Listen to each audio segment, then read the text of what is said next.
بسم اللہ الرحمن الرحیم ان الحمد للہ نحمده ونستعینه ونستغفره ونعوذ باللہ من شرور انفسنا ومن سیئات اعمالنا من يهده الله فلا مضل له ومن يضلل فلا هادي له واشهد ان لا اله الا الله وحده لا شريك له واشهد ان محمدا عبده ورسوله اللهم صل على محمد وعلى ال محمد كما صليت على ابراهيم وعلى ال ابراهيم انك حميد مجيد اللهم بارك على محمد وعلى آل محمد كما باركت على إبراهيم وعلى آل إبراهيم إنك حميد مجيد رب اشرح لي صدري ويسر لي أمري واحلل عقدة من لساني يفقهوا قولي اللهم انفعنا بما علمتنا وعلمنا ما ينفعنا وزدنا علما ينفعنا اللهم ارنا الحق حقا وارزقنا اتباعه وارنا الباطل باطلا وارزقنا اجتنابه اما بعد فاعوذ بالله من الشيطان الرجيم يا ايها المدثر قم فانذر وربك فكبر وثيابك فطهر والرجز فاهجر. گرامی قدر بھائیوں اور لائق احترام ساتھیوں، رب ذوالجلال کا فضل و کرم ہے کہ اس نے مجھے اور آپ کو ماں کی گود سے نعمت ایمان اور اسلام سے نوازا ہے. اسلام کی بے شمار خوبیاں ہیں جہاں عقیدے اور ایمان میں یکجہتی عطا کرتا ہے. بندہ ایک ذات کی محبت اپنے دل میں بٹھا لیتا ہے، ایک ذات کی پوجا اپنے دل میں بسا لیتا ہے، ایک ذات کا پیار اپنے دل میں رکھ لیتا ہے. صرف ایک اللہ کی محبت اور ایک معبود برحق کی الوہیت کو تسلیم کرنے کا عقیدہ رکھتا ہے. یہ سب سے بڑی خوبی ہے اسلام کی. اس میں کئی ذاتوں کی پوجا کا تصور نہیں، کئی ذاتوں کی محبت کو جمع کرنے کا تصور نہیں، بس ایک ہی ذات اور ایک ہی معبود برحق اور ایک ہی خالق اور ایک ہی مالک اس دل میں سما سکتا ہے. اور اس ایک اللہ کی محبت کے ساتھ ایک رتی یا ایک رائی کے برابر بھی کسی دوسری ذات کی محبت کی شراکت کر سکتا ہے؟ نہیں کر سکتا.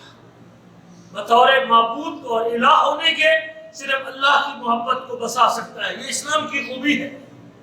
جب آپ کلمہ پڑھ لیتے ہیں، اشہد ان لا الہ الا اللہ کہہ لیتے ہیں، اشہد ان محمد رسول اللہ کا اظہار کر لیتے ہیں، تو پھر گویا کہ آپ یہ عقیدہ اور ایمان رکھتے ہیں کہ یہ دل اب صرف ایک ذات کی محبت کے لیے وقف ہے. والذین آمنوا اشد حبا للہ، وہ لوگ جو ایمان لائے اس میں خالق ہونے کے اعتبار سے اور معبود برحق ہونے کے اعتبار سے صرف ایک اللہ کی محبت سما سکتی ہے، اور اس محبت میں ایک رتی برابر بھی شراکت ممکن نہیں.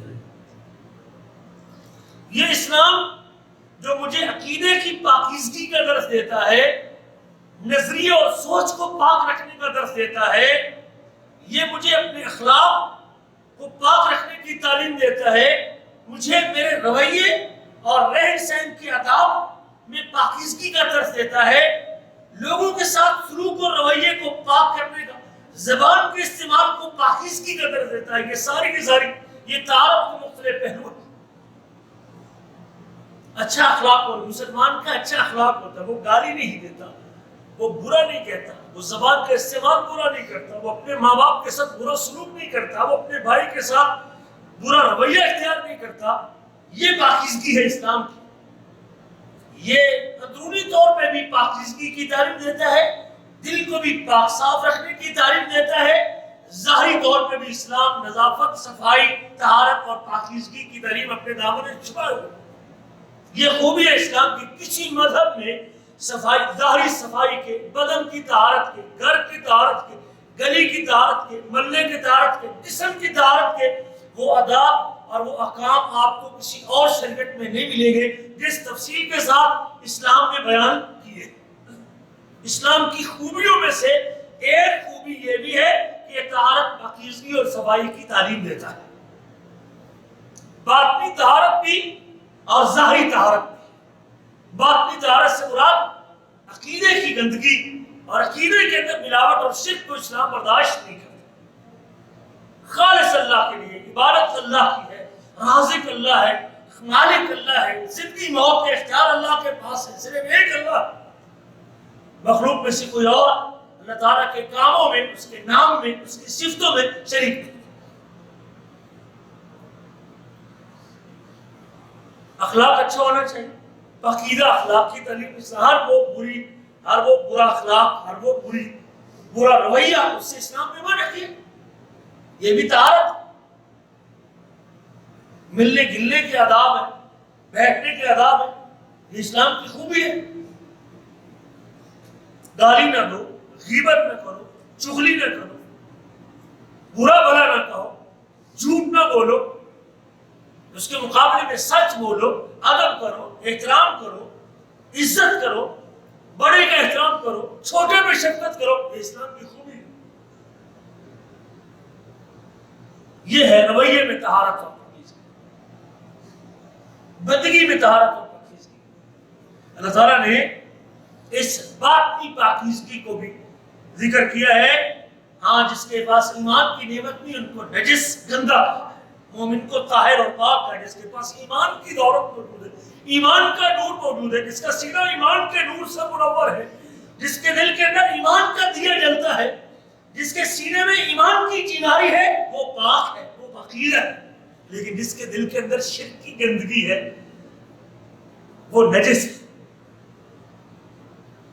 اللہ نے ذکر کیا اپنی کتاب میں اور بیان کیا، اللہ تعالیٰ نے اہل بیت کا تذکرہ کرتے ہوئے، نبی کریم کی بیویوں کا ذکر کرتے ہوئے، انما یرید اللہ لیذھب عنکم الرجس، اللہ چاہتا ہے کہ تم سے گندگی کو دور کرے۔ اہل بیت ہے، اے بیویوں، اے گھر والوں، وَیُطَہِّرَکُمْ تَطْہِیرًا، اور اللہ تعالیٰ تم کو پاک رکھنا چاہتا ہے۔ زبان پاک ہونی چاہیے، شہادت کے بعد نیک عمل کے ساتھ آدمی تصدیق کرے اپنے اللہ تعالیٰ کی گواہی کو، اللہ پاک دیکھنا چاہتا ہے۔ اس کے مقابلے میں جن کے دامن پر شرک کا دبا تھا، جن کے دل کے اندر اللہ کے ساتھ کسی اور کی محبت سمائی ہوئی تھی، اللہ نے ان کو نجس کہا ہے۔ قرآن میں اللہ کہتے ہیں، یا ایھا الذین آمنوا انما المشرکون نجس، اے ایمان والو، جو شرک کرنے والا ہے وہ پلید ہے، اندر کی پلیدگی ان کے اندر موجود ہے۔ فلا یقربوا المسجد الحرام بعد عامہم ھذا، اس سال کے بعد کوئی شرک کی پلیدگی رکھنے والا مسجد حرام کے قریب نہ جائے۔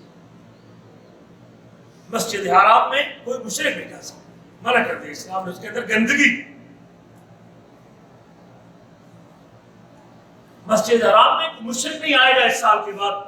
9 ذی الحجہ میں اعلان ہوتا ہے کہ اس سائدہ سال میں کوئی مشرک مسجد حرام میں داخل نہیں ہو سکتا جس کے دل کے اندر اللہ کی محبت کے ساتھ مخلوق کی محبت سمائی ہوئی ہے، جو اللہ کے ساتھ مخلوق کو سجدہ کرتا ہے، جو اللہ کے ساتھ مخلوق کے نام پہ مال خرچ کرتا ہے، جو اللہ کے ساتھ بتوں کی پوجا کرتا ہے، جو اللہ کے ساتھ مخلوق کے سامنے جھکتا ہے، اس کے اندر گندگی اور پلیدگی ہے، اور ایسا پلیدگی والا شخص بیت اللہ کے قریب نہیں جا سکتا۔ فلا یقرب المسجد الحرام بعد عامہم ھذا وَإِنْ خِفْتُمْ عَيْلَةً فَسَوْفَ يُغْنِيكُمُ اللَّهُ مِنْ فَضْلِهِ، اگر تمہیں فقیری کا ڈر ہو کہ ان سے بائیکاٹ کرنے سے، ان کو روکنے سے، مسلمانوں کے اوپر توافق نہ ٹوٹے، فقیری اور کوئی مالی تنگی کا شکار نہ ہو جائے، فَسَوْفَ يُغْنِيكُمُ اللَّهُ مِنْ فَضْلِهِ انشاءاللہ، اللہ چاہے گا تو اللہ اپنے فضل سے ان کو غنی کر دے گا۔ ان اللہ علیم حکیم، اللہ تعالیٰ خوب جاننے والا اور حکمت والا ہے، حکیم ہے۔ یہ باطنی گندگی ہے۔ اگر رب ذوالجلال نے مجھے ایمان کی نعمت سے مالا مال کیا ہے، ماں کی گود سے کلمہ نصیب ہوا ہے، اشہد ان لا الہ الا اللہ کا اقرار کرتا ہے، اشہد ان محمد رسول اللہ کہتا ہے، پھر یہ تزکیہ کر چکا ہے، اپنے آپ کو پاک کر چکا ہے۔ قد افلح من تزکا وذکر اسم ربہ فصلی، وہ کامیاب ہے جس نے اپنا تزکیہ کر لیا ہے، جس نے اپنے دل میں اپنے اللہ کی محبت کو بٹھا اور بسا لیا ہے۔ رسول آئے اسی لیے ہے، لوگوں کا تزکیہ کرنے کے لیے، ان کے دلوں سے بتوں کی پلیدگی اور شرک کی پلیدگی کو نکال کے ایمان کا دودھ بھرنے کے لیے آئے۔ یتلو علیہم آیاتہ ویزکیہم ویعلمہم الکتاب، اللہ کی آیتیں، کتاب کی آیتیں پڑھ کے، اللہ کی آیتیں پڑھ کے سناتا اور ان کا تزکیہ کرتا ہے، اور ان کو کتاب و حکمت کی ہر حوالے سے تزکیہ، ایمان میں تزکیہ، عقیدے میں تزکیہ، اخلاق میں تزکیہ، ماحول میں تزکیہ، لین دین میں تزکیہ، رویے میں تزکیہ، آداب بولنے کے، ملنے کے، ماں باپ کے حقوق، رشتہ داروں کے، یہ تزکیہ ہے۔ خذ من اموالہم صدقۃ تطہرہم وتزکیہم، محمد کریم ان کے مالوں میں سے زکوٰۃ لیجئے، ان کو پاک کیجئے، ان کا تزکیہ کیجئے۔ جب مال اللہ کے نام پہ خرچ کریں گے یہ تزکیہ ہوگا۔ مال کے اوپر سانپ بن کے بیٹھ جانا اور مال کو قابو رکھنا یہ تزکیے کے منافی ہے۔ مال جمع کرنا یہ تزکیے کے منافی ہے۔ ان سے لیجئے زکوٰۃ اور ان کو تزکیہ کیجئے، ان کو پاک کیجئے اور ان کو طاہر کیجئے، یہ بھی طہارت ہے۔ حسد کی گندگی ہے، بدگمانی کی گندگی ہے، بے شمار ماحول اور معاشرتی برائیاں ان کے اندر موجود ہیں، ان سے پاک کیجئے اور ان کے اندر اچھی آداب، اچھے اخلاق ان کے اندر باتیں۔ یہ اسلام کی خوبی ہے، جس اسلام نے اس اندر کو پاک صاف رکھنے کی تعلیم دی ہے، اس اسلام نے باہر کی نظافت اور پاکیزگی کا بھی خیال رکھا ہے۔ پہلی وحی اترنے کے بعد، پہلی وحی اقرأ بسم ربک الذی خلق، پڑھیے اپنے رب کے نام کے ساتھ جس نے پیدا کیا ہے۔ خلق الانسان من علق اقرأ وربک الاکرم، جس نے وجود بخشا ہے، جس نے پیدا کیا ہے، اس کے نام سے اپنے کام کا آغاز کیجئے۔ اقرأ بسم ربک الذی خلق، پڑھیے اپنے رب کے نام کے ساتھ جس نے پیدا کیا ہے۔ خلق الانسان من علق، انسان کو اس نے جمے ہوئے خون سے پیدا کیا ہے۔ اقرأ وربک الاکرم، پڑھیے تیرا رب بڑا باعزت ہے۔ یہ پہلی وحی ہے جس میں اللہ کی خالق ہونے کا ذکر ہے کہ خالق وہ ہے، اسی کا نام لیا جائے گا، اسی کے نام کی تلاوت ہو، اسی کے نام کو پڑھا جائے گا جو خالق ہے۔ اور دوسری وحی کیا آتی ہے؟ اس وحی کے بعد دوسرا پیغام، یا ایھا المدثر قم فانذر وربک فکبر وثیابک فطہر، اے مدثر، نبی کریم چادر اوڑے ہوئے تھے، یا ایھا المدثر قم فانذر، اٹھیے لوگوں کو ڈرائیے۔ یہ غفلت کا شکار ہے، اللہ کی پوجا چھوڑ چکے ہیں، مخلوق کی بندگی کرتے ہیں، 360 نیک بندوں کی شکلیں بنا کے بیت اللہ کے اندر سجا کے بیٹھے ہوئے ہیں، ان کی محبت کو دل میں بسا چکے ہیں، ان کے پیار کے اندر مرتے جیتے ہیں، ان کے نام پہ مال قربان کرتے ہیں، ان سے سوال کرتے ہیں، ان سے رزق اولاد مانگتے ہیں۔ قم فانذر، ان کو ڈرائیے، قم فانذر، ان کو ڈرائیے کہ پوجا کے لائق کس کی ذات ہے؟ اللہ کی ذات ہے۔ یا ایھا المدثر قم فانذر، اٹھیے ڈرائیے۔ وربک فکبر، اپنے رب کی کبریائی بیان کیجئے، اللہ کی بڑائی بیان کیجئے۔ خالق وہ ہے، مالک وہ ہے، رازق وہ ہے، زندگی موت کا اختیار اس کے پاس ہے، پوری کائنات کو کنٹرول کرنے والی اس کی ذات ہے، ساری کائنات میں لائق عبادت اس کی ذات ہے، ساری کائنات کے نظام کو چلانے والا وہ اللہ ہے، تو بندگی کے لائق بھی وہ اکیلا۔ وَرَبَّكَ فَكَبِّرْ وَثِيَابَكَ فَطَهِّرْ، اپنے کپڑوں کو صاف رکھیے، وَثِيَابَكَ فَطَهِّرْ، اپنے کپڑوں کو صاف رکھیے۔ رب نے اپنی توحید کے بعد، اپنی کبریائی کے بعد، باطنی طہارت کے بعد اپنے پیغمبر کو جو ساتھ دوسرا حکم دیا ہے وہ بدن کی، کپڑوں کی صفائی اور پاکیزگی کا حکم دیا ہے۔ اس سے آپ اندازہ لگا سکتے ہیں کہ صفائی، طہارت، کپڑے کا صاف، بدن کا پاک ہونا، آدمی کے جسم کا پاک ہونا، وہ اسلام کے اندر کتنا اہم ہے اور کتنا ضروری ہے۔ وَالرُّجْزَ فَاہْجُرْ، گندگی کو چھو، بتوں کی گندگی کو چھوڑ دیجیے۔ سورۃ مدثر کی آیات ہیں بھائی، اس سے آپ اسلام کا، طہارت اور پاکیزگی کا، ظاہری صفائی کا، باطنی صفائی کا اسلام میں کیا مقام ہے یہ آپ سمجھ سکتے ہیں۔ اور یہ طہارت بھی جو ظاہری طہارت یا بدنی طہارت، جسم کی طہارت، حصی طہارت یا معنوی طہارت، یہ ظاہری طہارت، بڑی ناپاکی سے نکلنے کی طہارت یا چھوٹی ناپاکی سے نکلنے کی طہارت، جسم سے گندگی اور نجاست دور کرنی ہو یا کپڑے سے دور کرنی ہو، یا آپ چنبی ہو چکے ہیں، آپ یا عورت حیضہ ہو چکی ہے، اس کیفیت سے نکلنے کے لیے پاک پانی کی ضرورت ہے۔ پاک پانی کے استعمال کے بغیر آدمی جنابت سے باہر نہیں نکل سکتا۔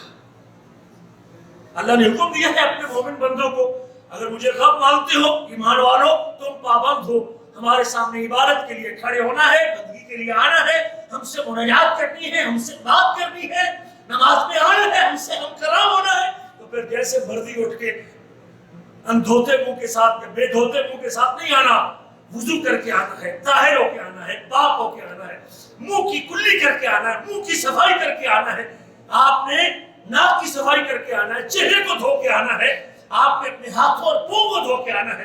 ہاں اگر آپ جنبی ہیں، ناپاک ہیں، احتلام ہو چکا ہے، تو پھر آپ پورے جسم کے اوپر پانی بہا کے آئیں گے۔ قرآن نے حکم دیا ہے، یہ خوبی اسلام میں آپ کو ملے کسی اور مذہب کے اندر میاں بیوی نے تعلق قائم کیا ہے، ہاں ایسی کیفیت ہے جس سے بندہ ناپاکی کی صورت میں ہے، اس سے غسل کرنا پڑے گا، غسل پاک پانی سے ہوگا۔ اللہ نے آسمان سے یہ بھی ذکر کیا اور یہ بھی بیان کیا کہ وہ رب ہے، وہ اللہ ہے جس نے تمہاری طہارت کے لیے، تم کو پاک و صاف رکھنے کے لیے پاک پانی بھی اتارا ہے۔ وہ الذی ارسل الرياح بشرا بین یدی رحمتہ، وہ اللہ ہے، وہ ذات ہے جس نے ہواؤں کو چلایا ہے جو اس کی رحمت سے پہلے خوشخبری دیتی ہے۔ وَأَنزَلْنَا مِنَ السَّمَاءِ مَاءً طَهُورًا، اور ہم نے آسمان سے ماءً طہورا، اور ہم نے آسمان سے پاک پانی بھی اتارا ہے۔ اگر رب نے پاکیزگی اور طہارت کا حکم دیا ہے تو اس پاکیزگی کے حصول کے لیے جس پانی کی ضرورت تھی اللہ نے وہ بھی آسمان سے پاک اتارا ہے۔ ہم نے آسمان سے پاک پانی اتارا ہے۔ اللہ فرماتے ہیں کہ یغشیکم النعاس امنۃ، جنگ بدر کے موقع پہ جب تم کو اونگ ڈھانپ رہی تھی، اللہ کی طرف سے امن اور سکون دینے کے لیے وَيُنَزِّلُ عَلَيْكُم مِّنَ السَّمَاءِ مَاءً، اور آسمان سے اللہ تعالیٰ تم پر پانی اتار رہا تھا۔ کیوں پانی اتارا؟ لِيُطَهِّرَكُم، تاکہ وہ تم کو پاک کرے اس پانی کے ذریعے، وَيُذْهِبَ عَنكُمْ رِجْزَ الشَّيْطَانِ، اور شیطان کے وسوسے کو، شیطان کی وسوسے سے اس کو تم سے دور کرے، وَلِيَرْبِطَ عَلَىٰ قُلُوبِكُمْ وَيُثَبِّتَ بِهِ الْأَقْدَامَ، اور تمہارے دل کو جما لے اور تمہارے قدموں کو ثابت قدمی نصیب کر دے، تمہیں ثابت قدمی نصیب کر دے۔ یہاں بھی اللہ تعالیٰ نے پاک پانی کو اتارنے کا ذکر کیا۔ اسلام میں صفائی کی اہمیت کا اندازہ آپ اس سے بھی لگا سکتے ہیں۔ صحیح مسلم کی حدیث ہے، حضرت ابو مالک اشعری سے روایت کرتے ہیں، نبی کے فرماتے ہیں الطہور شطر الایمان، صفائی نصف ایمان ہے، صفائی ایمان کا حصہ ہے۔ آپ ایمان رکھتے ہیں اللہ پر، جس رب کے ایک ہونے پر یقین رکھتے ہیں، اسی رب نے آپ کو پاک اور صاف رہنے کا بھی حکم۔ الطہور شطر الایمان والحمدللہ تملأ المیزان، جہاں اللہ تعالیٰ نے اپنا ذکر، اپنی حمد اور اپنی ثنا کا ثواب ذکر کیا ہے، وہاں اللہ نے یہ بھی بتایا ہے کہ پاک صاف رہنا یہ ایمان ہے۔ صفائی ایمان میں سے، صفائی ایمان کا حصہ ہے، طہارت ایمان کا حصہ ہے، پاکیزگی ایمان کا حصہ ہے۔ الحمدللہ، الحمدللہ یہ میزان کو بھر دے گا۔ وسبحان اللہ والحمدللہ تملأان ما بین السماوات والارض، وہ آدمی الحمدللہ پڑھتا ہے اور سبحان اللہ پڑھتا ہے، یہ ذکر کرتا ہے، یہ آسمان اور زمین کے بیچ کے خلا کو بھر دیتا ہے ثواب سے۔ یہ اتنا بڑا ذکر ہے، اللہ کی حمد اور اس کی ثنا کرنا یہ اتنا بڑا ذکر ہے۔ والصلاۃ نور، صلاۃ نور ہے، نماز نور ہے، لیکن نور کے حصول کے لیے، نور کو پانے کے لیے، نور کی ادائیگی کے لیے، اس نور کو پورا کرنے کے لیے، اس ذمہ داری کی ادا کرنے سے پہلے وضو شرط ہے۔ یہ نور نہیں مل سکتا آپ کو، یہ ادا نہیں ہو سکتا، آپ کا ذمہ بری نہیں ہو سکتا، آپ کی جان نہیں چھوٹ سکتی اللہ کے ہاں، یہ فرض ادا نہیں ہو سکتا جب تک بندہ طاہر پاک نہ ہو۔ لا يقبل اللہ صلاۃ احدکم الا بطہور، اللہ تعالیٰ تم میں سے کسی کی نماز قبول نہیں کرتا جب تک وہ پاک نہ ہو۔ عبادت کے لیے طہارت کو شرط قرار دیا، نماز جیسی عبادت، نماز جیسی عبادت کے لیے طہارت کو شرط قرار دیا ہے۔ کسی کی نماز قبول نہیں ہوتی اگر وہ طاہر نہیں اور پاک نہیں۔ دین اسلام یہ وہ عظیم دین ہے جس نے ہر قسم کے حوالے سے بہترین رہنمائی کی اپنے ماننے والوں کی۔ رب ذوالجلال نے اپنی محبت کا وعدہ کیا، اس سے آپ اندازہ کر سکتے ہیں کہ صاف رہنا، پاک رہنا اللہ کے ہاں کتنا قیمتی چیز ہے، کتنی قیمتی نیکی ہے۔ ان اللہ یحب التوابین ویحب المتطہرین، اللہ محبت کرتا ہے، اللہ پیار کرتا ہے۔ شاید کسی مذہب میں یہ مقام حاصل نہ ہو جو اسلام میں حاصل ہے، طہارت۔ ان اللہ یحب التوابین، اللہ محبت کرتا ہے توبہ کرنے والوں سے۔ روٹھے ہوئے جب واپس پلٹتے ہیں، بغاوت کرنے والا جب رجوع کر لیتا ہے، حکم توڑنے والا جب واپس پلٹ آتا ہے، گھر سے بھولا جب صبح کا بھولا جب شام کو واپس لوٹ آتا ہے، رب ذوالجلال کے حکموں کو پامال کرنے والا جب اس کی محبت کو دل میں جگہ لیتے ہوئے اور اس کی رحمت کی امید دل میں بساتے ہوئے اور اس کے عذاب سے ڈرتے ہوئے واپسی کا رخ کرتا ہے، رب ذوالجلال اس سے محبت کا وعدہ کرتے ہیں۔ ایسا کمال مہربان، یہ ساری زندگی اس کی بغاوت کرتا رہا، اس کا حکم توڑتا رہا، لیکن آج 50 سال کے بعد دل میں خیال آ گیا کہ میرا رب جس نے مجھے زندگی دی، حیاتی دی، اولاد دی، مال دیا، دولت دی، نعمت دی ہے، آج میرا رب مجھ سے قیامت کے دن پوچھے گا تو کیا جواب دوں گا؟ بس یہی احساس اس کو واپس لے کے آ گیا، اپنے اللہ کا حکم ماننے کے لیے تیار، فرائض کا پابند، بات کا پابند، گناہوں سے معافی، غلطیوں سے معافی، اللہ سے توبہ کی درخواست۔ مالک الملک اس بندے سے محبت کا وعدہ کرتا ہے، میرا رب تو اس سے محبت کرتا ہے۔ دو قسم کے لوگ، ان اللہ یحب التوابین ویحب المتطہرین، اللہ محبت کرتا ہے پاک صاف رہنے والوں سے، پاکیزہ ماحول میں رہنے والے، جسم بھی پاک، کپڑے بھی پاک، لباس بھی پاک، کمرہ بھی پاک، سجن بھی پاک، سارا ماحول اس کا۔ بڑا تعجب ہوتا ہے بعض لوگوں کو دیکھتے ہیں، بعض رہائشوں میں جاتے ہیں، اتنی گندگی، سیڑھیوں میں گندگی، لیٹرینوں میں گندگی، پیشاب کرنے کے جگہ بدبودار،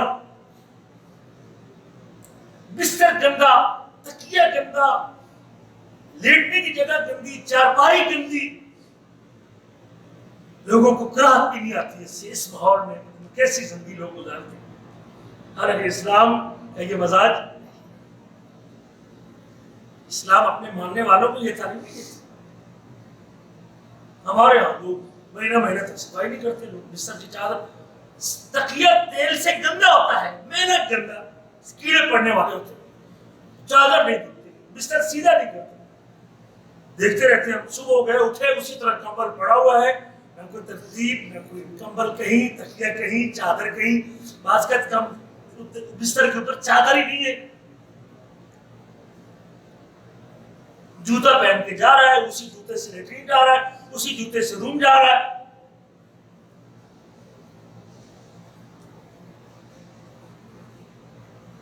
ہمیں نہیں احساس میرا اسلام مجھ سے کیا مطالبہ کرتا ہے۔ اسلام تو وہ پاکیزہ دین ہے۔ ایک بستی کے لوگ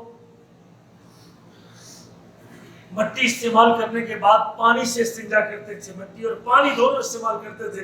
اللہ نے ان کی تعریف قرآن میں ذکر کی ہے، فیہ رجال یحبون ان یتطہروا، اس میں ایسے لوگ بستے ہیں جو طہارت اور پاکیزگی کو پسند کرتے ہیں۔ واللہ یحب المطہرین، اللہ تعالیٰ پاک رہنے والوں کو پسند کرتا ہے۔ اللہ کا پیار سمیٹنا چاہتے ہیں، اس کی محبت لینا چاہتے ہیں، اس کے پیار کی چادر میں آنا چاہتے ہیں، اس کے پیار کے سائے میں آنا چاہتے ہیں، صفائی کو پسند کیجیے، صفائی رکھیے اپنے آپ کی، اپنے بدن کی، اپنے گھر کی، اپنے ماحول کی، اپنے سکن کی، اپنی گلی کی، اپنے روم کی۔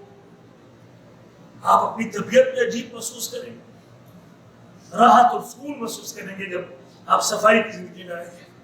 جمعے کا دن دیکھ لیں، آج جمعہ کا دن ہے، آپ دیکھ لیں جمعے کے بعد سے لے کر بندے کی طبیعت، ماحول، ساتھ سے گزرنے والا آپ کے پاس، آپ کسی کے پاس سے گزرتے ہیں، خوشبو لگی ہوتی ہے، نہایا ہوتا ہے، کپڑے صاف ہوتے ہیں، بہترین ماحول ہوتا ہے۔ ٹھیک ہے، کام کرنا ذمہ داری ہے، ہماری مجبوری ہے، ہمیں کام کرنا ہے، اللہ کی طرف سے ہم کرتے ہیں، لیکن کام کے بعد ایک بندہ 8 دن نہاتا ہی نہیں، اسی لباس میں آ کے سو جاتا ہے، جو کام والے کپڑے اسی میں آ کے سو جاتا ہے، منہ سے بدبو، گندی بدبو، سگریٹ کی بدبو، بیڑی کی بدبو۔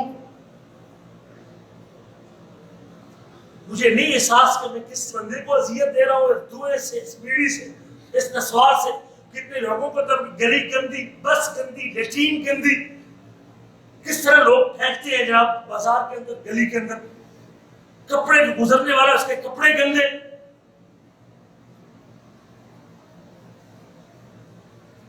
ہم لوگ پتہ نہیں کس دنیا میں رہتے ہیں۔ اسلام کا یہ مزاج نہیں ہے، یہ وہ نیکی ہے جس سے اللہ کی محبت ملتی ہے، رب کا پیار چاہتے ہیں، پھر پاک کیجئے اپنے زبان کو، اپنے دانتوں کو، اپنے ماحول کو، اپنے روم کو، اپنے کمرے کو، اپنے جسم کو۔ اسلام کی خوبی یہ ہے، اسلام کی تعلیمات یہ ہے، اس سے گناہ معاف ہوتے ہیں۔ راستہ صاف کر دیا ایک بندے نے، راستے سے کانٹا ہٹا دیا، ہم تو کچھ چیز پڑی رہے تو پڑی رہتی۔ ہمارے تو گاڑی لوگ کھڑی کر کے جاتے ہیں کہ مکتب کے بعد ایک گاڑی کھڑی ہوئی ہے، اب بلدیہ والے غریب مجبور ہو گئے کہ گاڑی اگر تم نے نہ اٹھائی تو ہم اس کو تلف کر دیں، کہیں جا کے پھینک دیں گے، باقی سے تسلیم۔ روڈ مسجد بلاک ہوتی ہے، روڈ بلاک ہوتے ہیں، گاڑی کھڑنے کی جگہ، کھڑی کرنے کی جگہ۔ ہمیں کوئی احساس نہیں کرنا، اپنا کچرا نکال کے اپنے روم کے باہر پھینک دو۔ گھر کا کچرا کوئی آدمی ناک سے مواد نکال کے چہرے کے اوپر مل لے گا، دکان سے کچرا نکال کے، روم سے کچرا نکال کے آپ گلی میں پھینک لیں۔ کوئی بندہ اس کو شاپر میں ڈال کے کسی کوڑا دان میں پھینک دے۔ اتنے کوڑا دان بلدیہ والے نے رکھے ہوئے ہیں، آپ ایک بالٹی خرید اس بھاری کے اندر کوڑا ڈالتے ہیں، کچرا جب جمع ہو جائے 1 دن کا 2 دن کا اٹھا کے اس میں جا کے ڈال دیں۔ گھر سے اس کا اپنا شاپر پکڑے، آپ کے ادھر کوڑا ہے بھائی، اس کو جا کے ڈال دیں۔ ہم کیا کرتے ہیں، کھجوریں اگر کھا رہا ہے تو کٹلی رسے میں پھینکتا جا رہا، پاپڑ کھا رہا ہے تو کیا ہے وہ شاپر، وہ فلیور سارا کچھ اس کا، وہ بھی بسکٹ کھا رہا ہے تو ڈبی رسے میں پھینک کے جائے۔ نہیں احساس کہ وہ بھی انسان ہے جس نے کل صفائی کرنی ہے، گلی میں آنا ہے، وہ اپنی کمر جھکائے گا، اس کو اٹھائے گا۔ ایک شخص وہ اپنا، ہم پیپسی پی رہے ہیں تو وہ ٹن پیک کی بوتل ہوتی ہے، جہاں ختم ہوگی وہی پھینک دی ہم نے۔ اگر ہمیں یہ احساس ہوتا، نبی کریم فرماتے ہیں بینما رجل یمشی فی طریق وجد حسن شوک علی الطریق، ایک شخص راستے پہ چل رہا تھا، اس نے درخت کی ٹہنی دیکھی، درخت کی راستے پہ درخت کی ٹہنی دیکھی، فاخذہ فشکر اللہ له فغفر، وہ ٹہنی اٹھا کے سائڈ پہ کر دیتا ہے، راستہ صاف کر دیتا ہے، روڑا دیکھتا ہے، پتھر دیکھتا ہے، سائڈ پہ کر دیتا ہے۔ اس بندے نے ٹہنی دیکھی، راستے کے اوپر تھی، روڈ کے اوپر تھی، راستے پہ تھی، یہ کسی کو لگ نہ جائے، تکلیف نہ دے، کسی کے لیے اذیت کا باعث نہ بنے، وہ اٹھا دیتا ہے، مالک الملک نے اس کے سارے گناہ معاف کر دیے۔ راستہ صاف کرنے سے گناہ معاف کر دیے اللہ تعالیٰ۔ راستہ پبلک پوائنٹ، لوگوں کی جگہ، گھر نہیں ہے، باہر گلی میں دیکھا کہ راستے میں رکاوٹ ہے، رکاوٹ کو دور کیا، ٹہنی کو ہٹا دیا، مالک الملک کو اس کا یہ راستہ صاف کرنا اتنا پسند آتا ہے کہ اللہ نے اس کے سارے گناہ معاف کر دیے۔ یہ اسلام کا مزاج ہے بھائی، راستے سے تکلیف دہ چیز کو اٹھانا، پتھر کو اٹھانا، شاپر کو اٹھانا، یہ نیکی ہم خود اس کے ساتھ اٹکتے ہیں، الجھتے ہیں، میرے سے پیچھے والا الجھے گا، چوتھا الجھے گا، لیکن کوئی بندہ اس کو اٹھا کے سائڈ پر کرنے کو تیار نہیں۔ نبی کریم فرماتے ہیں نیک اعمال میں سے میرے اوپر امت کے نیک عمل پیش کیے گئے، اچھے بھی اور برے بھی، میں نے دیکھا کہ نیک اعمال اور اچھے اعمال میں سے راستے سے تکلیف دہ چیز کو ہٹانا بھی اس کی نیکیوں میں شامل تھا۔ اور میں نے دیکھا کہ مسجد کے اندر اگر زکام لگا ہوا تھا، جس نے چھپایا نہیں تھا، اس کو ہٹایا نہیں تھا، اس نے ناک سے مواد نکال کے مسجد کے اوپر لگا دیا، وہ اس کی برائیوں میں شامل تھا، اس کے گناہوں میں شامل تھا۔ اس کے اوپر تو جنت کا وعدہ کیا گیا ہے، ان نیک اعمال کے اوپر اللہ تعالیٰ نے گناہوں کی معافی کا وعدہ کیا ہے۔ اسلام کا مزاج خوبی یہ ہے کہ اسلام بندے کے ذاتی جسم سے طہارت کی تعلیم شروع کرتا ہے، بندے کے اپنے جسم سے، اس کا جسم ہر قسم کی گندگی سے، بدبودار سے پاک اور صاف رہے، جسم کے اندرونی حصے بھی بیرونی حصے بھی پاک اور صاف رہے۔ استنجے کی تعلیم دیتا ہے، پیشاب کرنے کے بعد شرمگاہ کو دھونے کی تعلیم دیتا ہے، جسم کے اوپر نجاست لگی تو اس کو صاف کرنے کی تعلیم دیتا ہے، پانی نہیں تو مٹی سے اس کا ازالہ کرنے کا حکم دیتا ہے۔ یہ اسلام کی حکم۔ ہمارا وہ جدید سسٹم ہے، پیمپر لگا دیتے ہیں، بچہ اسی کے اندر غریب اسی میں پیشاب کرتا رہتا ہے، 1 مرتبہ 2 مرتبہ 3 مرتبہ۔ اور کچھ لوگ، بڑے دکھ کی بات ہوتی ہے، کچھ خواتین مساجد کی جو جگہ ہوتی ہے جائے نماز وہی پیمپر بدل دیتی ہے، اور پیمپر یہ نہیں پتا کہ اس میں بدبو آئی ہے، اور یہ بات میں اس مصلی نساء میں عورتوں کی جگہ ہے، نماز کی جگہ ہے، یہاں لوگوں کے لیے اذیت کا باعث ہے۔ کچھ لوگ وہ پیمپر نکال کے پیشاب والا رستے میں پھینک دیتے ہیں، یہ احساس نہیں کہ اس کو شاپر میں بند کر دیا تاکہ اس کی بدبو نہ نکلے اور اس کو کوڑا دار میں پھینک دیا جائے۔ ایسے ہی کھلا پیمپر جو ہے نا وہ خواتین گھر میں ڈالے گی، کام کوڑے میں ڈال دیں گی، لیکن اگر اسی کو شاپر میں بند کر دے، اس کو 2-3 شاپر میں بیٹھ دے تو بدبو سے بچا جا سکتا ہے۔ جسم کی صفائی، اسلام کی تعلیمات یہ ہے کہ حق علی کل مسلم ان یغتسل فی کل 7 ایام یوما، مسلمان پر حق ہے کہ وہ 7 دن میں 1 مرتبہ غسل کرے۔ ایک روایت کے الفاظ ہے غسل یوم الجمعہ واجب علی کل محتلم، جمعے کے دن کا غسل کرنا ہر مسلمان پر، ہر نوجوان پر واجب ہے۔ یہ اسلام کی خوبی ہے۔ ہاں اس میں اختلاف ہے، بعض علماء کہتے ہیں واجب اور بعض کہتے ہیں مستحب ہے، کر لے تو اچھا ہے۔ بہرحال پھر بھی شریعت نے تاخیری طور پہ حکم دیا ہے جمعے کے دن، یہ اسلام نے جسم کی طہارت اور صفائی کی۔ اگر کوئی ڈیلی نہاتا ہے تو بڑی اچھی بات ہے، اس کی صحت کے لیے بڑا اچھا ہے، لیکن کم از کم جو 7 دن کا غسل ہے اس کو واجب کرا دیا گیا ہے۔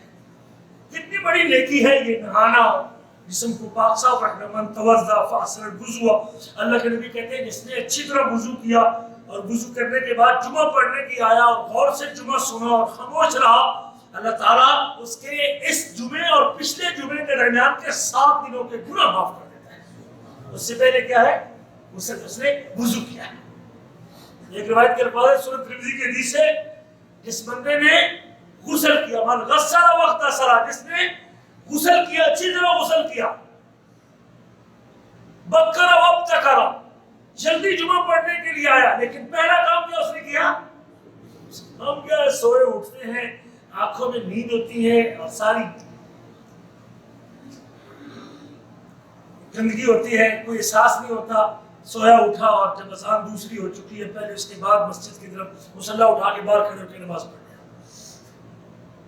نبی کریم فرماتے ہیں جس نے اچھی طرح غسل کیا، بکر وابتکر، جلدی جمعہ پڑھنے کے لیے آیا، مشى ولم يركب، پیدل چل کے آیا اور سوار نہیں ہوا، اور وہ امام کے قریب جا کے بیٹھ گیا، دنا من الامام، امام کے قریب بیٹھ گیا، واستمع ولم يلغو، غور سے اس نے خطبہ سنا اور کوئی لغو بات نہیں کی۔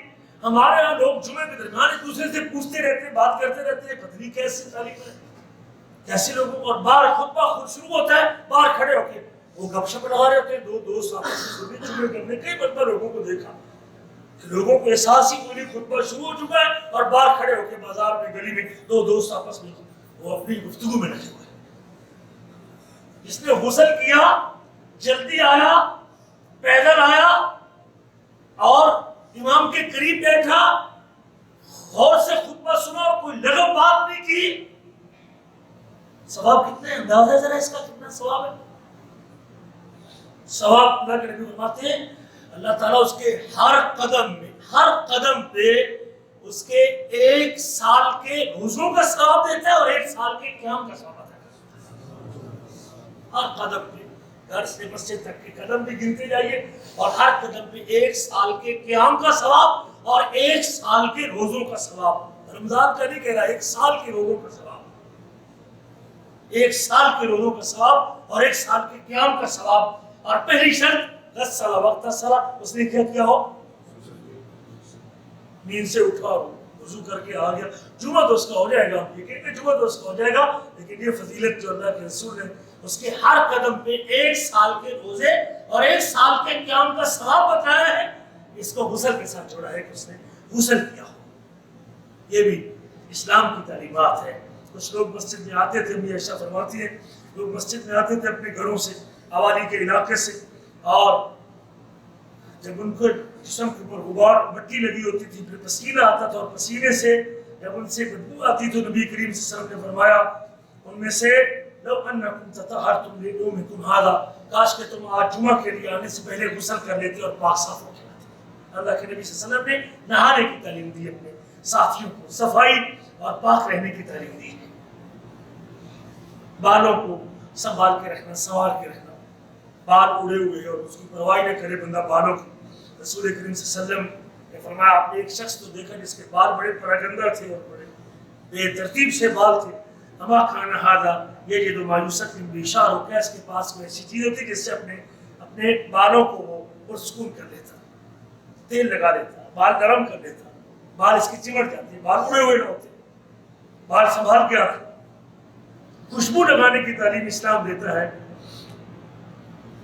نبی کریم فرماتے ہیں کہ اگر کوئی جمعے کے دن آئے تو غسل کر کے آئے، پاک صاف ہو کے آئے۔ سلمان فارسی سے روایت کرتے ہیں خوشبو لگا کے آئے، تیل لگا کے آئے، پھر مسجد میں جائے اور 2 بندوں کو جدا جدا نہ کرے، گردنیں نہ پھلانگے، صفیں نہ پھلانگے، تو رب ذوالجلال پھر وہ نماز پڑھتا ہے، خاموشی سے امام کی بات سنتا ہے، اللہ تعالیٰ اس کے 7 دنوں کے گناہ معاف کر دیتا ہے۔ جی اسلام کی تعلیمات ہے۔ ہمارے لوگوں میں ایک یہ خامی موجود ہے کہ جو آدمی جلدی آتا ہے پیچھے بیٹھ جاتا ہے، 3ری صف میں، 4تھی صف میں، یہ بھی بہت بڑی غلطی ہے۔ اگر آپ پہلے آ چکے ہیں تو آپ پہلی صف میں جائیں بھائی، اول صف میں جائیں، یہ زیادہ ثواب کا باعث بنتا ہے۔ پیچھے بیٹھنا آپ کا حق ہے، کسی کے نام تو نہیں، سعودیوں کے لیے خاص تو نہیں ہے بھائی، عربیوں کے لیے خاص تو نہیں ہے۔ آپ مسلمان ہیں، پہلے پہنچ چکے تو پہلی صف میں جائیے، کوشش کریں کہ آپ کو پہلی صف میں جگہ ملے۔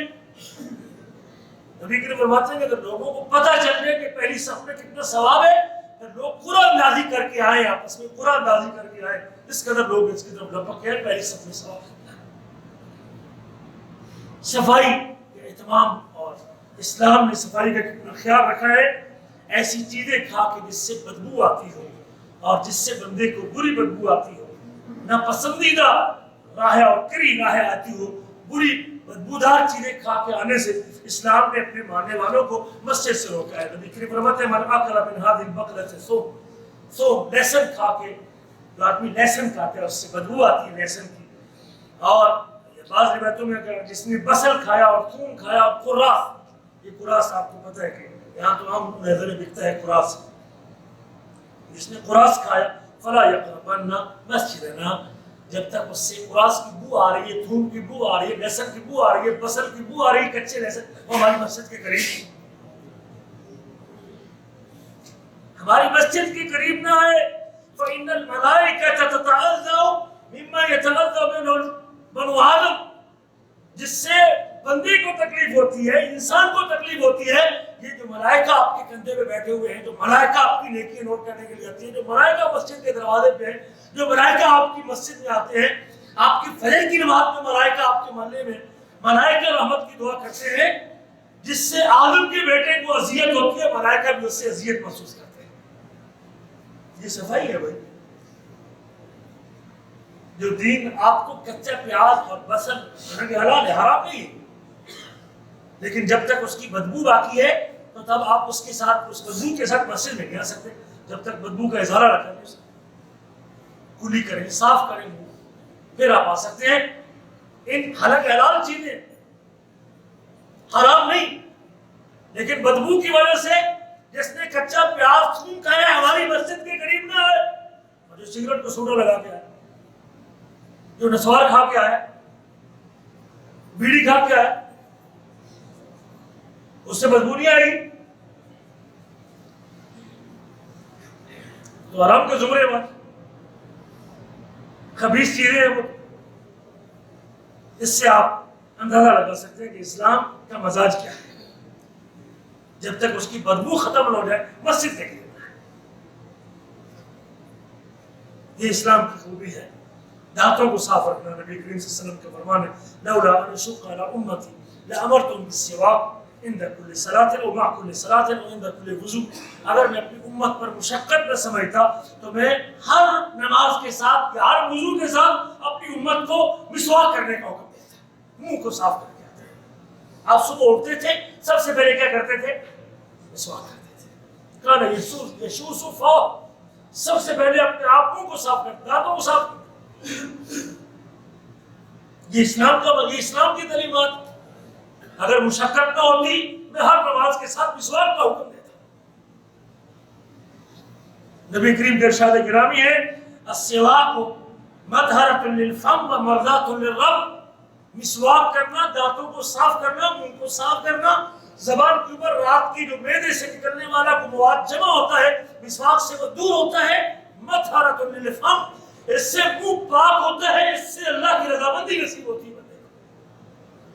یہ صفائی سے اللہ کی رضا ملتی ہے، اللہ کی رضا ملتی ہے۔ اسلام نے بندے کے جسم کی صفائی اور طہارت کے لیے ناخن کاٹنے کا حکم دیا ہے۔ یہ فطرت میں شامل ہے، بندے کی فطرت میں ہے کہ ناخنوں کو کاٹ کے رکھے۔ ہر 8 دن کے بعد کاٹے، ناخن بڑھ گئے ہیں، دیکھ لیں ہم ناخن جو ہی بڑھتے ہیں اس میں کیا جمع ہوتی ہے؟ میل جمع ہو جاتی ہے۔ جہاں اس کی جڑیں آپ کو کالی نظر آتی ہے، مٹی، میل، پسینہ جب خارج بھی کرتے ہیں جسم کی میل ناخنوں کے اندر آتی ہے، مٹی کو اٹھاتے ہیں پھر وہ میل جمع ہوتی ہے۔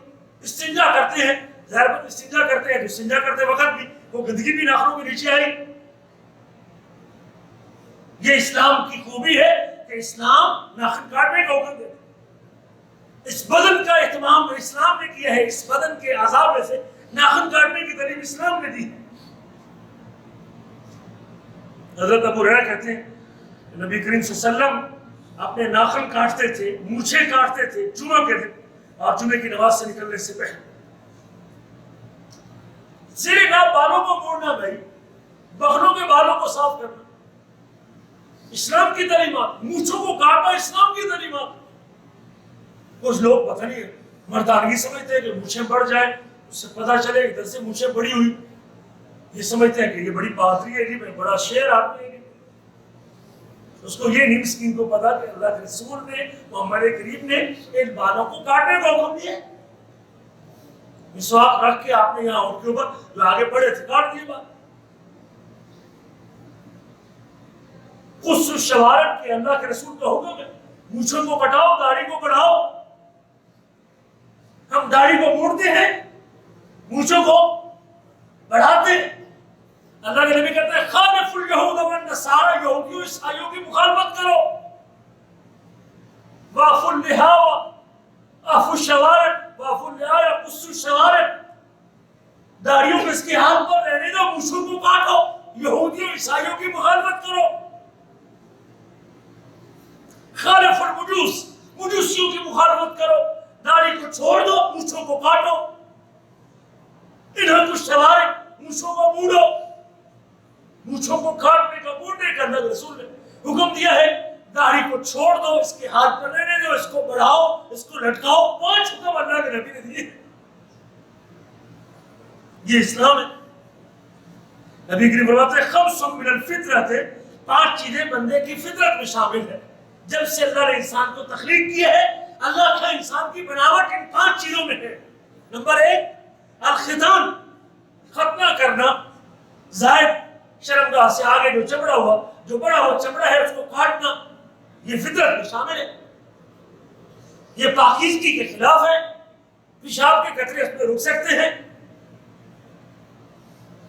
انسان کے لیے وہ گندگی اور وہ اس کی بیماری کا باعث بن سکتی ہے۔ ختنہ کرنے کی اسلام نے تعلیم دی ہے۔ الختان یہ فطرت میں شامل ہے، ختنہ کرنا۔ وحلق العانۃ، آدمی کے زیر شرمگاہ کے ارد گرد اگنے والے بال ان کو موڑنا، یہ فطرت میں شامل ہے۔ بال بڑھیں گے تو بدبو آئے گی، پسینہ آئے گا، پسینہ جمع ہوگا، بدبو آئے گی بندے کے جسم سے، بیماریوں کا باعث بنے گا۔ کوئی نہیں بال موڑتا تو پھر خارش ہوتی ہے، پھر اللہ پر الرجی ہوتی ہے بندے کو اسی وجہ سے۔ اسلام کی تعلیمات ہے کہ اس کو صاف کیا جائے، زیر بالوں کو موڑا جائے، نتف العبت، بغلوں کے بالوں کو موڑنا۔ کچھ لوگوں کو دیکھتے ہیں جن کے بال پتہ نہیں کتنے دن کے بڑے ہوتے ہیں، احساس ہی کوئی نہیں ہوتا۔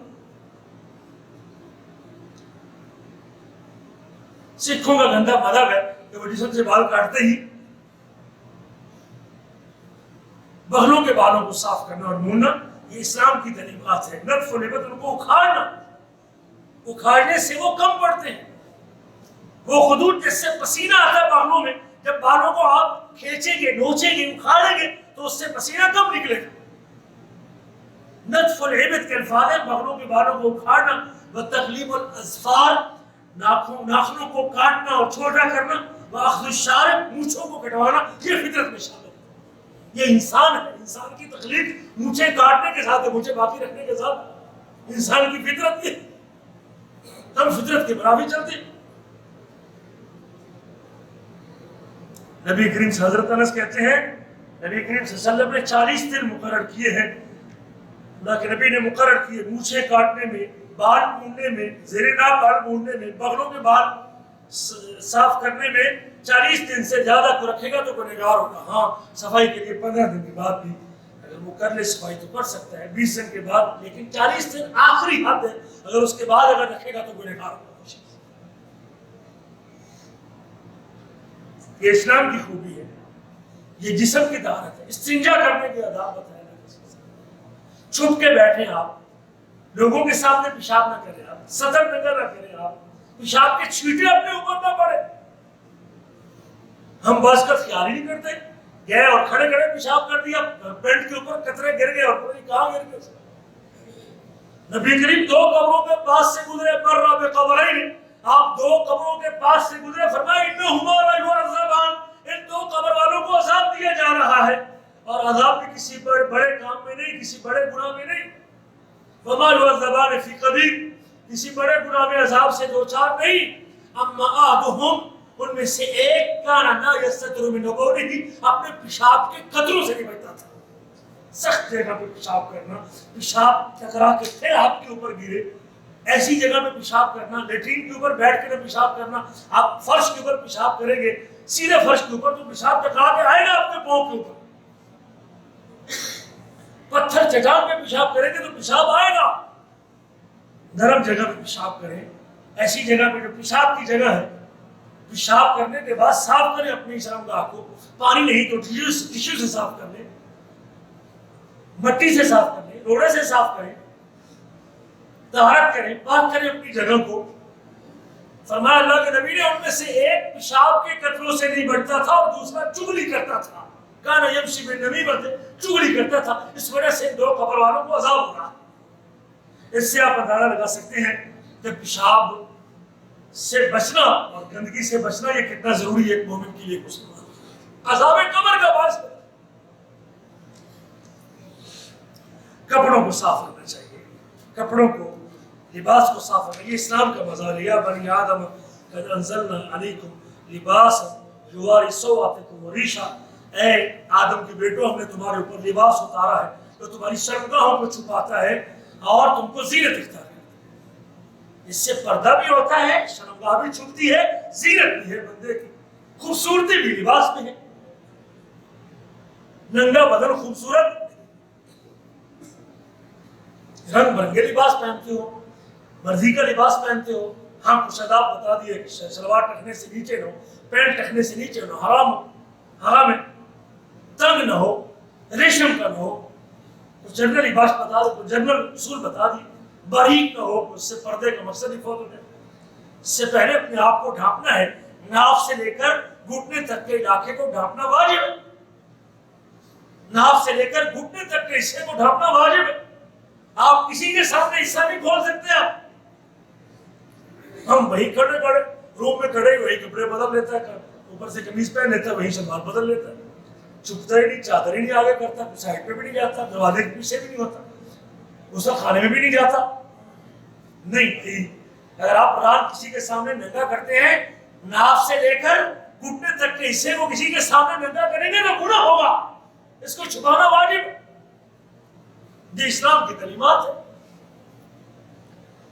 لباس جسم پہ رکھنا، ہم نے لباس اتارا ہے تاکہ تم اپنی شرمگاہ کو چھپا لو۔ ایک ہی مخلوق ہے جس کو اللہ نے ایک اس نعمت سے مالا مال کے پورے مخلوقات میں سے لباس کون پہنتا ہے؟ دیکھ لیں آپ، ساری مخلوقات، ملائکہ بھی ہے، جن بھی ہے، لباس کا پابند کس کو کیا گیا ہے؟ انسان۔ یہ خوبی ہے انسان کی۔ اور شیطان کا سب سے بڑا حملہ اور پہلا حملہ بندے کے اوپر تب ہوا جب اس نے بندے کا لباس اتروا دیا تھا۔ اللہ نے کہا آدم علیہ السلام کو اس درخت کے قریب نہیں جانا، شیطان نے پھسلا دیا، درخت کا پھل کھا لیا، شرمگاہیں ننگی ہو گئی۔ پہلا حملہ شیطان کا لباس اتروانے کا، آدم کی اولاد پہ پہلا، آدم علیہ السلام پہ پہلا حملہ جسم ننگا کروا دیا اس نے۔ لہذا آج ہماری بچیاں، ہماری بیٹیاں، ہماری بہنیں، ہمارے گھر کا ماحول اگر اس کا لباس پورا نہیں ہے، جسم ڈھکا ہوا نہیں ہے، ہمارے بیٹے، ہمارے بچے، لباس اگر صحیح نہیں، بیٹی کا لباس صحیح نہیں، مرد کی ذمہ داری بنتی ہے کہ اس کا لباس دیکھیں۔ ہماری بیوی کا لباس اگر ٹھیک نہیں، آپ کے بھائیوں کے سامنے، دیوروں کے سامنے اگر وہ آدھے بازو والی قمیض پہن کے، اونچے چاک والی قمیض پہن کے، اتنی تنگ قمیض پہن کے رہتی ہے، ظاہر بات ہے کہ جسم کی جو مفاتن ہیں اور فتنے کی جگہ ہیں وہ تو دوسرے مرد دیکھیں گے، غیر ہمارے مسئلے، فتنہ تو بنے گا پھر، معاملہ تو خراب ہوگا پھر۔ اسلام نے تو عذاب کو چھپانے کا، اوڑھنی لینے کا حکم دیا، عورت کو چھپنے کا حکم دیا ہے، چہرے کو چھپانے کا حکم دیا ہے، بالوں کو چھپانے کا حکم دیا ہے۔ یہ اسلام ہے۔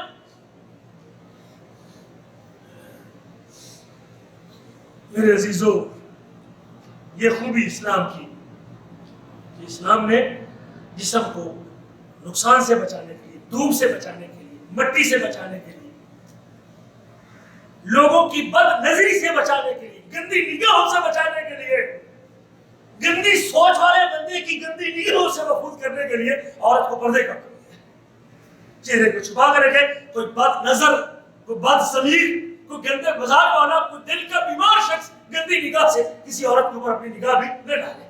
یہ تحفظ ہے اسلام۔ اسلام نے تحفظ دیا ہے بہن کو، بیٹی کو، ماں کو، عورت کو۔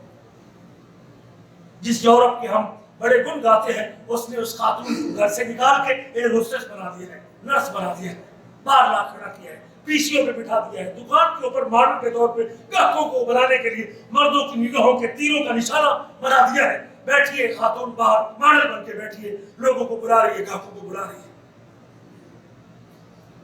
اسلام نے تو چھپنے کے درس دیا تھا۔ اسلام نے تو کہا تھا کہ مرد کی ذمہ داری ہے کہ عورت کو گھر میں چار دیواری رکھ کے اس کو کما کے اس کے خرچ کو پورا کرنا، اس کے لباس کا، اس کے گھر کا، اس کے اخراجات کا، اس کی خوراک کا بندوبست کس کی ذمہ تھا؟ مرد کی ذمہ داری تھی۔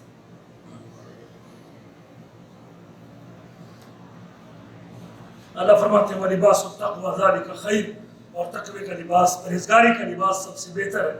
ذَلِكَ مِنْ آیَاتِ اللَّهِ، یہ اللہ کی نشانیوں میں سے ہے، لَعَلَّهُمْ يَتَذَكَّرُونَ، شاید کہ وہ نصیحت حاصل کریں۔ رسول کریم صلی اللہ علیہ وسلم نے بھی جمعے کے دن آپ نے ممبر پہ فرمایا تھا کہ اگر تم میں سے کسی کے پاس جمعے کے لیے دو کپڑے صرف جمعے کے لیے ہو تو زیادہ بہتر ہے کہ اگر کسی کے پاس کام کے کپڑوں کے علاوہ جمعے کے دن کوئی اسپیشل لباس پہن کے آئے۔ اللہ کے نبی جمعہ پہن کے، خاص جمعے کے دن، عید کے دن مہمانوں کو ملنے کے لیے خاص لباس پہن کے آتے تھے۔ جمعے کے لیے بھی اپنی لباس خاص رکھنا چاہیے، سفید لباس رکھیں، سفید لباس پہننے کی ترغیب البسوا ثیابکم البیاض، اللہ کے نبی کہتے ہیں سفید کپڑے پہنا کرو، وکفنوا فیہ موتاکم، اور اپنے مردوں کو اس میں دفنایا کرو۔ سفید لباس کی ترغیب بھی دلائی اسلام۔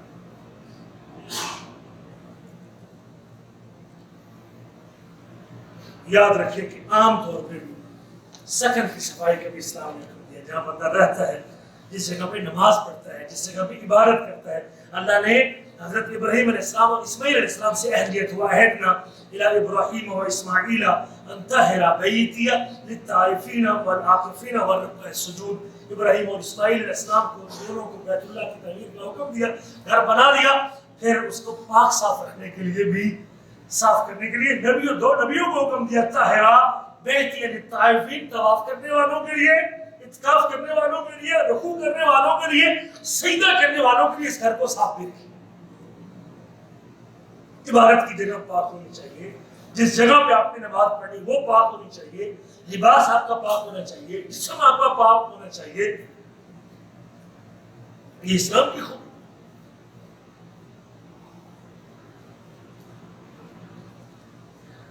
راستہ صاف ہونا چاہیے، جگہ صاف ہونی چاہیے، جس سے آپ گزر کے ڈیلی جاتے ہیں وہ جگہ صاف۔ نبی کریم صلی اللہ علیہ وسلم کا ارشاد گرامی ہے، اتقوا اللعینین، دو لعنت کے کاموں سے بچو جس سے لوگ لعنت کرتے ہیں۔ اتقوا اللعینین، دو ایسے کاموں سے بچو جس سے لوگ بندے کو لعنت کرتے ہیں بندے کے اوپر۔ اتقوا اللعینین قالوا وما اللعینان، لوگوں نے پوچھا وہ کون سے دو لعنت والے کام ہیں؟ فرمایا الذی یتخلف فی طریق الناس او فی ظلہم، جو لوگوں کے راستے میں پیشاب کرتا ہے یا لوگوں کے سائے میں پیشاب کرتا ہے یا پانی کے گھاٹ میں پیشاب کرتا ہے۔ دیکھ لیں آپ دیہاتوں میں لوگ راستوں میں پیشاب کر دیتے ہیں، گزرنے والا کہتا ہے کیڑا بدبخت تھے پیشاب کر کے، کیڑا کمینے تھے پیشاب کر کے، یہ حیائی کو نہیں ہے، اس میں نگاہ ہوتے پیشاب کر کے۔ کہتے ہیں لوگ یہ لعنت برستی ہے اس بندے پہ۔ اب دو لعنت کے کام کرنے والوں سے بچو، راستے میں پیشاب کرنا، جہاں سے لوگ گزرے، لوگ جس سائے کے نیچے پیشاب کرنے سے منع کیا، درخت کے نیچے لوگ آ کے بیٹھیں گے، لوگ وہاں سایہ لیں گے دھوپ سے بچنے کے لیے۔ اگر وہاں کسی نے پیشاب کیا ہو تو بیٹھنے میں جی چاہے گا۔ یہ اسلام کا مزاج ہے، اسلام نے منع کیا۔ راستے پہ، سائے کی جگہ پہ، بیٹھنے کی جگہ پہ ایک بندہ پیشاب کرتا ہے، پانی نہیں بہا سکتا، اپنے پیشاب کو دھو نہیں سکتا، جو اپنے اس پیشاب کو پانی ڈال کے آگے اس کو فرش کے اوپر پانی ڈال کے اس کو ظاہر نہیں کرتا، شاید وہ استنجا بھی نہیں کرتا ہو، یہ بھی مجھے شک ہے، وہ استنجا بھی نہیں کرتا ہوگا۔ کیا آپ پیشاب اگر پڑا ہو لیٹرین میں، آپ کا جی چاہے گا وہاں جانے کو؟ آپ اگلی ٹرین میں چلے جائیں گے، اس میں نہیں جائیں گے۔ جب آپ کا جی نہیں چاہتا تو آپ کے بعد جس نے آنا ہے وہ بھی تو انسان ہے، جگہ صاف ہوتی ہے۔ کچھ لوگ جب مشترکہ سکن میں رہتے ہیں تو لیٹرین صاف ہی کوئی نہیں کرتے۔ ان میں سے ایک بھی اگر کوئی زیرک ہو، باکمال شخص ہو، مزاج جس کا اچھا ہو، تو وہ باری مقرر کر لے، بھائی جس نے یہاں رہنا ہے باری سے اپنی لیٹرین صاف کر، ایک دن میں کروں گا، ہفتے میں ایک دن، دوسرا دن، تیسرا دن، 7 بندے رہتے ہیں، 7 دنوں میں لیٹرین صاف ہو جائے، حمام صاف ہو جائے۔ تھوڑا سا اہتمام کرنے سے ماحول بہتر ہو سکتا ہے۔ یہ اسلام کا مزاج ہے کہ اسلام رہنے کی جگہ بھی، اس کی بھی راستے کو صاف کرنے کی طریقے دیتے ہیں۔ اس کو صدقہ کہا گیا ہے۔ ایمان کے نبی کے فرماتے ہیں ایمان کے 70 سے زیادہ شاخیں ہیں، ایمان کی 70 سے زیادہ شاخیں ہیں، اور سب سے افضل لا الہ الا اللہ ہے، یہ کلمہ ہے، اور سب سے ادنا ایمان کی شاخ اماطۃ الاذى عن الطریق، اور اماطۃ الاذى عن الطریق، راستے سے گندگی کو، تکلیف دہ چیز کو ہٹانا، یہ سب سے ادنا درجہ ہے۔ چند گزارشات تھی اسلام اور صفائی کے حوالے سے۔ اسلام صفائی کا حکم دیتا ہے، جرم بھی ہے، اطلاع مرتضی ہے۔ یہاں ریرا کی بات ہے، سردی کے دن تھے، ایک بندہ کام کرتا تھا، رنگ کا کام کر، 3 دن تک اس نے غسل واجب بھی نہیں کیا۔ سردی زیادہ تھی، پانی ٹھنڈا تھا، میں نے غسل ہی نہیں کیا۔ اس قسم کی زندگی بھی لوگ گزارتے ہیں۔ مسلمان کی بات کریں، اللہ کہتے ہیں ان کنتم جنبا فطہروا، اگر تم جنبی ہو طہارت حاصل کرو۔ یا ایھا الذین آمنوا اذا قمتم الى الصلاۃ فاغسلوا وجوہکم وایدیکم، اے ایمان والو جب تم نماز کا ارادہ کرو اپنے ہاتھوں کو، اپنے چہروں کو دھو، اپنے بازو کو دھو، سر کے اوپر مسح کرو، اپنے پاؤں کو دھو۔ قرآن نے حکم دیا ایمان والو دھو، جنبی ہے تو طہارت۔ ہاں اگر پانی نہیں، اس کیفیت سے ذری طور پر نکلنے کے لیے اگر پانی نہیں، فَتَيَمَّمُوا صَعِيدًا طَيِّبًا، پھر پاک مٹی کا کسب کرو، پاک مٹی کا کسب کرو، تیمم کرو، اپنے دونوں ہاتھوں کو زمین پر مارو، اور مارنے کے بعد پھر اپنے چہرے کے اوپر مارو، اور اپنا بایاں ہاتھ دائیں پر اور اپنا دایاں ہاتھ، یہ تیمم کا طریقہ ہے۔ اسلام نے تو اگر پانی نہیں تو تیمم کا حکم دیا، یہ نہیں کہ اسی حالت میں وہ نماز پڑھ لے، وہ جنبی ہے یہ جیسا بھی بے وضو ہے، نہیں، اس کو ایک طریقہ دیا کہ ذہنی کیفیت جو اس کی ہے ناپاکی کی، اس سے نکلنے کے لیے تیمم کی تعلیم دی ہے تاکہ مٹی استعمال کر کے اپنے آپ کو اس کیفیت سے باہر کرے۔ بیمار ہے، نہیں پانی استعمال کر سکتے، بیماری بڑھنے کا خدشہ ہے، تیمم کو کر دیا اسلام۔ یہ چند باتیں تھیں اسلام اور طہارت کے حوالے سے، اسلام کس قدر پاکیزگی کا مذہب ہے اور صفائی کا درس اور تعلیم دیتا ہے۔ اللہ سے دعا ہے کہ اللہ تعالیٰ مجھے اور آپ کو عمل کرنے کی توفیق نصیب فرمائے۔ اللہ تعالیٰ ہمارے بیٹھ کو قبول و منظور فرمائے۔